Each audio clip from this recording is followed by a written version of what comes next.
He's penned the music to some of Broadway's biggest hits, Hello Dolly, Mame, La Cage aux Folles, just to name a few. And the hit songs from these and other works have become pop standards. If he walked into my life, I am what I am. Before the parade passes by, it only takes a moment. Open a new window and bosom buddies. Hello, I'm Ernie Manouse. Coming up on Interviews, our conversation with Tony Award-winning composer and lyricist, Jerry Herman.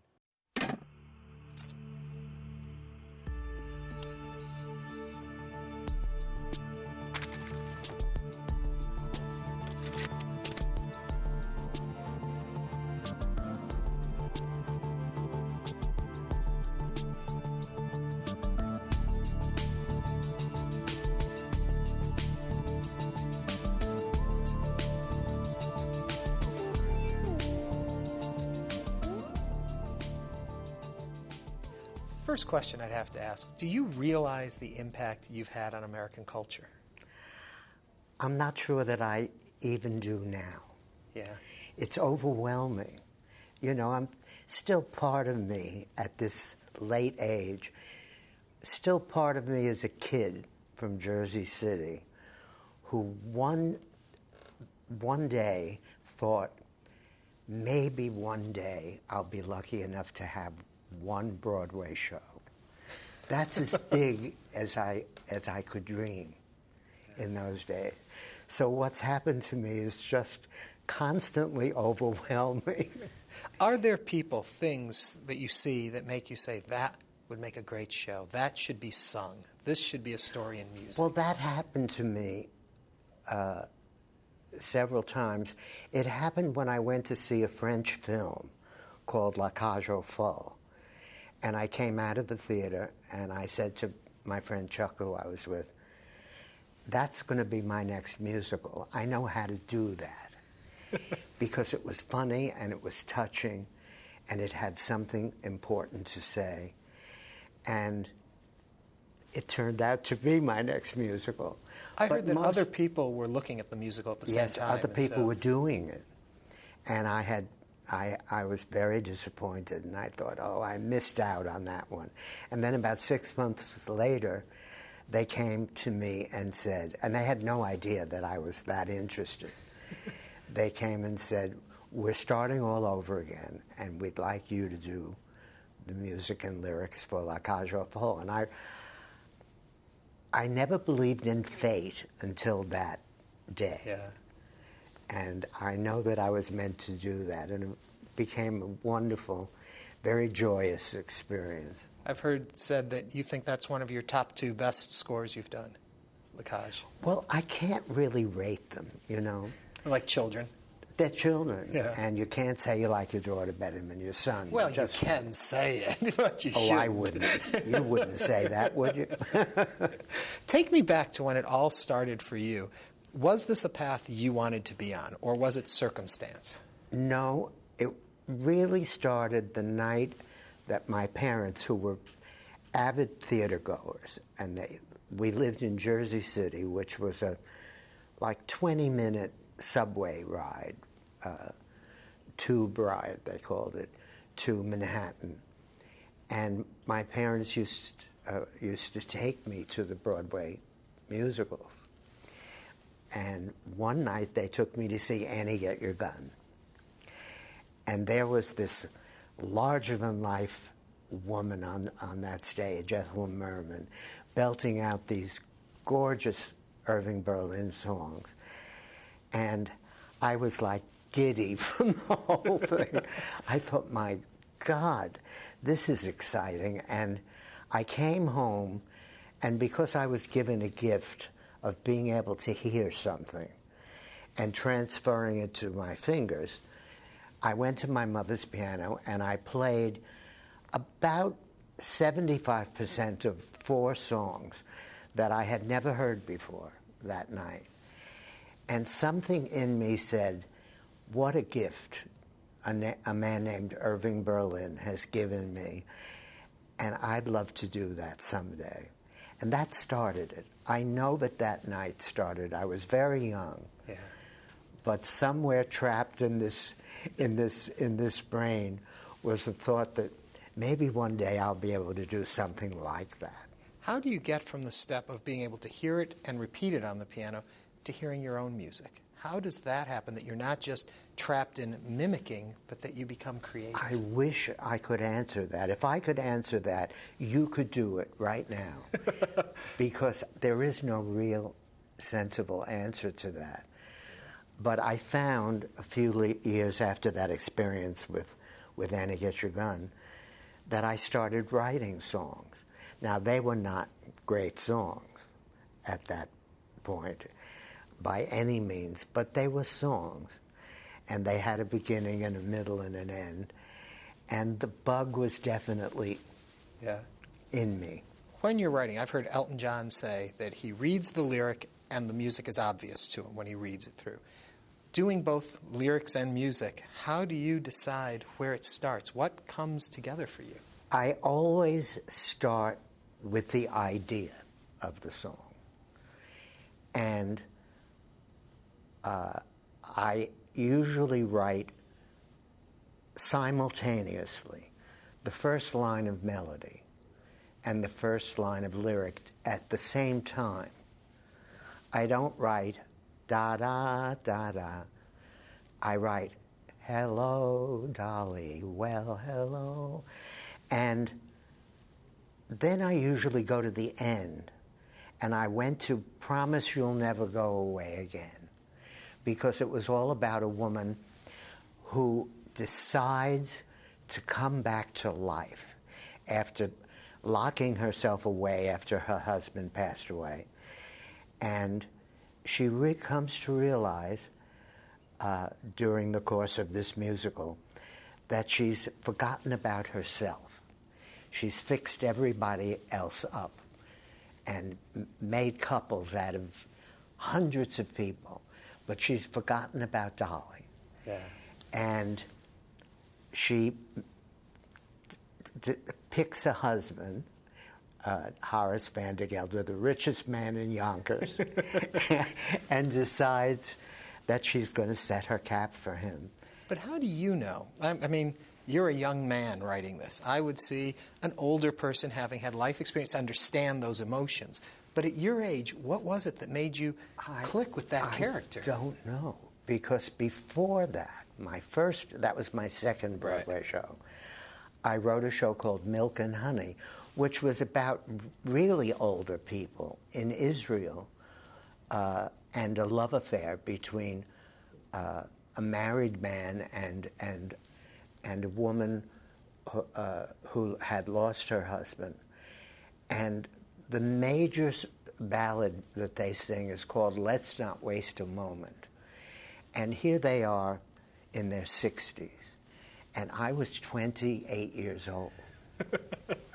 And how I knew how to write that song, which is today one of my favorite songs that I've ever written, I honestly don't know. When you're writing, then, before you sit down to do that first line, how much thought, how much meditation is put on the character? What do you... I do a lot of thinking. Yeah. I do a lot of thinking and a lot of tossing ideas out that I don't even get to try. But when something clicks in my head, and I wrote, let's not waste our moments, let's not lose a day, right? Just as I sang it to you, and then wrote the rest of the song, and it just has stayed in my heart. I think that's one of the most beautiful songs I've ever written. Why does that song speak to you then? Why is it still with you? Well, especially now, at my age, I realize how important a statement it was. Yeah. And I'm sometimes amazed at myself that I knew how to do that at that. Is it funny to quote yourself? Yes, it really is. It really is. It's all the most amazing life. It adds up to the most amazing life because I'm a man who set out to write one Broadway show. And here I am working on a new star, a wonderful woman named Leslie Uggams, who I have worked with before many times, and I'm crazy about, doing Dolly Levi, which opened on Broadway in 1964. And here we are, my working on that material with a wonderful new star. It doesn't get better than that. When you go back to it, like you are right now, and looking at it again, do you find new things in it that you didn't know were there? Yes, I actually do. In fact, I'm going to present Leslie, if she's willing to do it, with a new line of lyric that I wrote, and I think explains even more clearly why she sets her cap for Horace Vandergelder, and when the moment in the play that she decides to, and I keep on finding fresh things. As I understand, after Dolly opened on Broadway with amazing reviews, Gower Champion still wanted to make changes. There were still things going on, and even today, you're still making changes. You can't stop fiddling with your work, you know. In most cases, I don't. I'm very happy to have them do Dolly and Mame and Lacage just the way I wrote them. But if you get a new idea, why not, you know? Oftentimes I'll ask people, if when you write something that turns out to be a big hit, did you know at the time?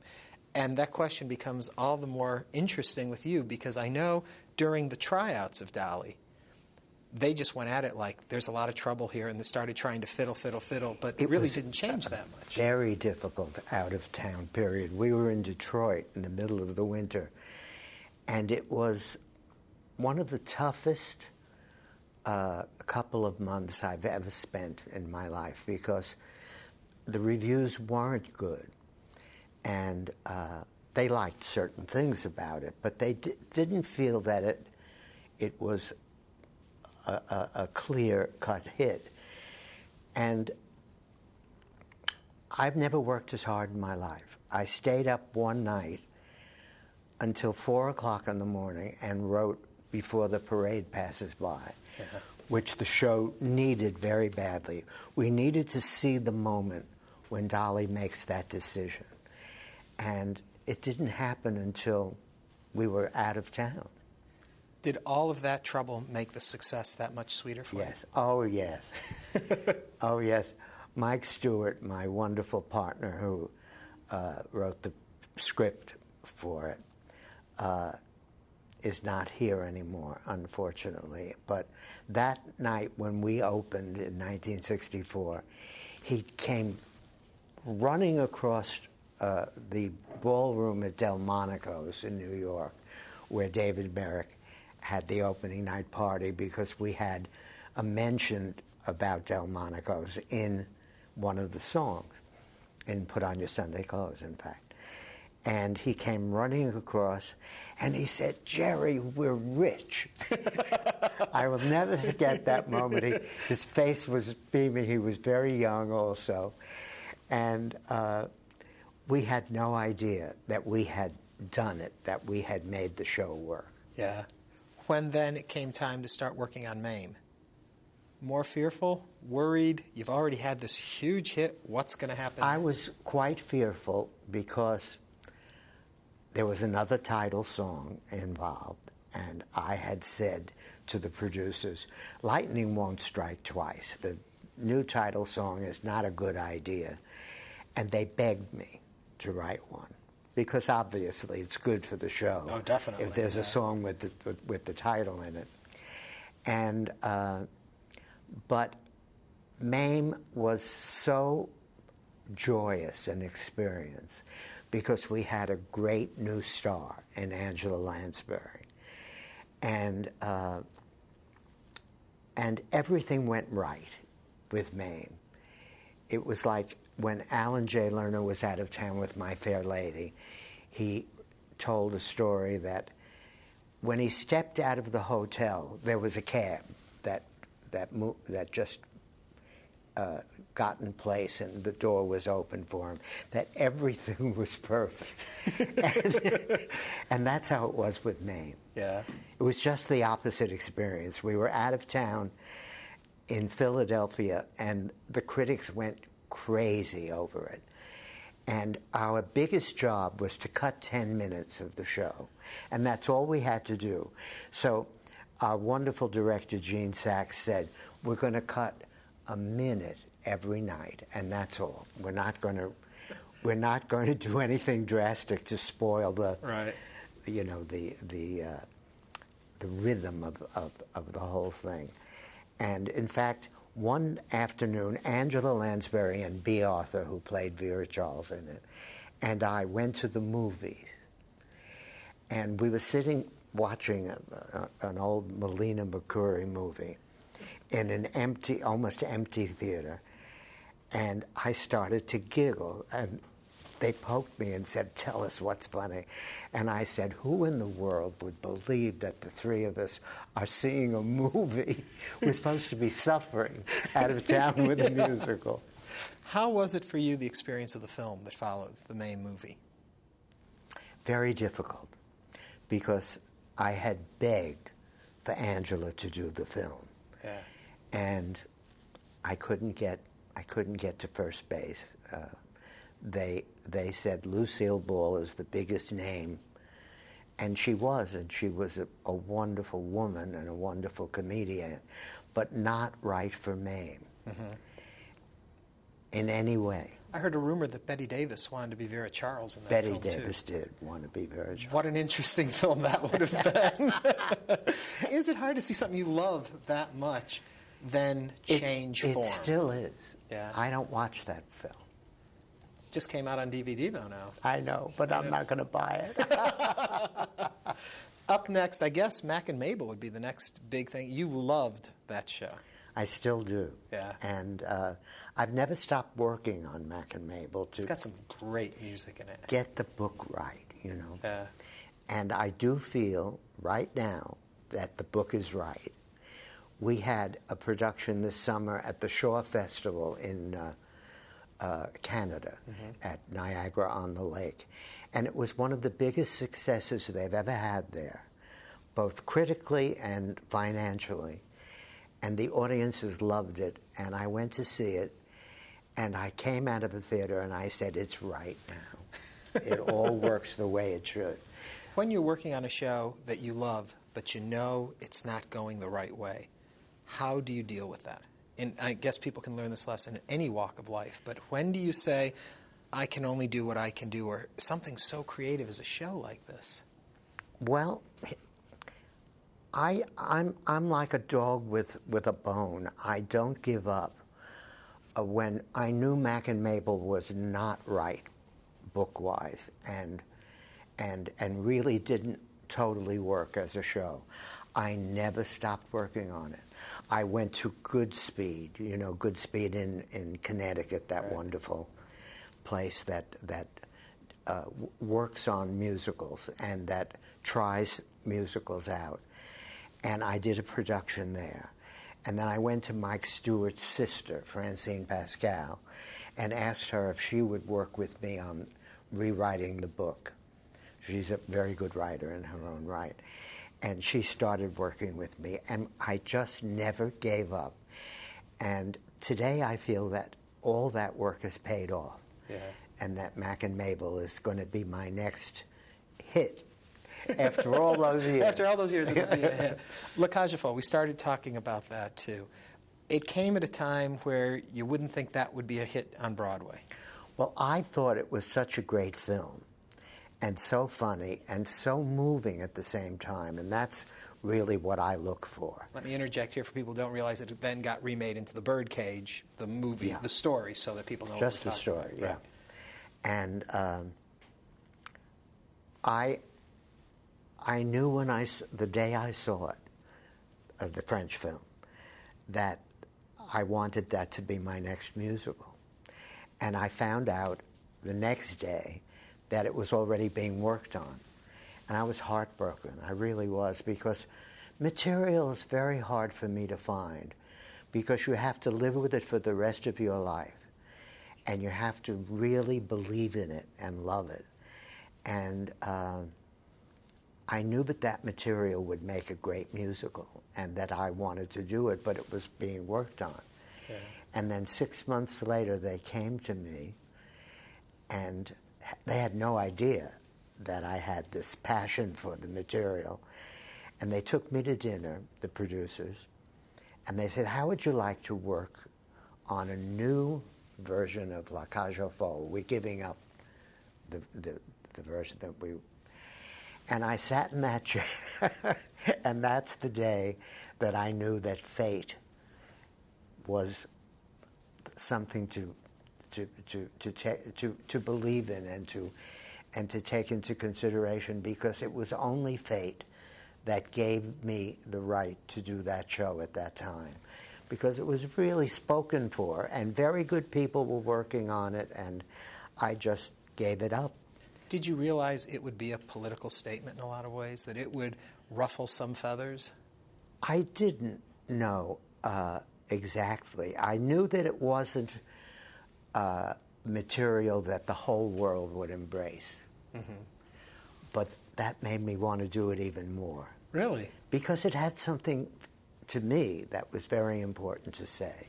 And what was that? It said that we are all human beings, and we all deserve the right to love in our own way. And if two women want to have a relationship, that's their business. And if two men do, that's their business. And the song I Am What I Am says it all. Yeah. And I'm very proud of that song. Now, there are still people out there that won't go to see La Cage aux Folles. But that's their business.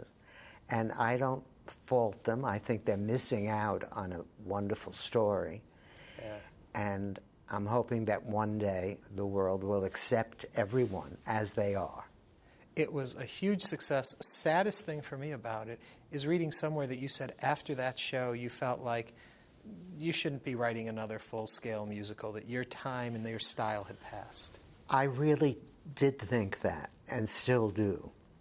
It's sad, because I could have written many more musicals after La Cage, but I felt that knowing when to leave was just as important as knowing what to do with my life.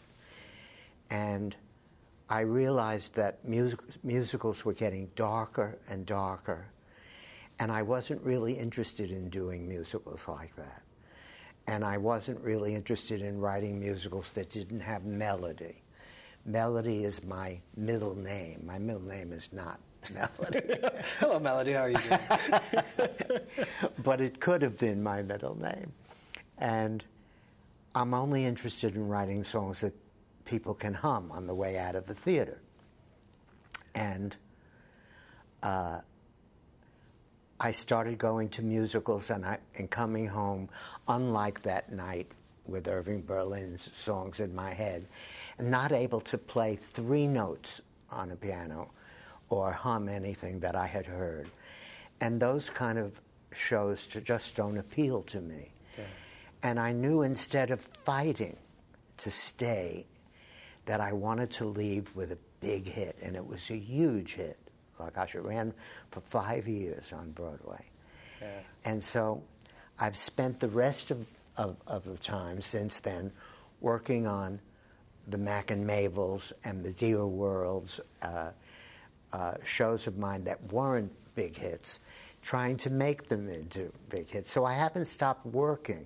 I've stopped doing new musicals. Could a Dolly, could a Mame be written today, do you think? And if it were, could it be successful? I think that the critics would call it old-fashioned. Now, old-fashioned, to me, is a wonderful, wonderful expression. Yeah. I have country French furniture in my home in Palm Springs, and it's really old-fashioned, but it's beautiful. It's sturdy. it has lasting power. It means something wonderful in my head. And when a critic says, oh, that's old-fashioned, he's denigrating the work. And I didn't want that to happen to me. Yeah. When a 20-something-year-old boy started doing all of this, there was such optimism and joy, and the music was all about that. Today, can you still write with that same wonderment, having lived a full life and seen all that life really I can, has? yes. And occasionally I will write something that's very upbeat and optimistic, but I would not put it in a show today. Well, I'm happy you joined us in our show. A pleasure to have you here. An honor to speak with you. Thank you so much. I enjoyed talking to you. I could have gone on for another half hour. Jerry Herman.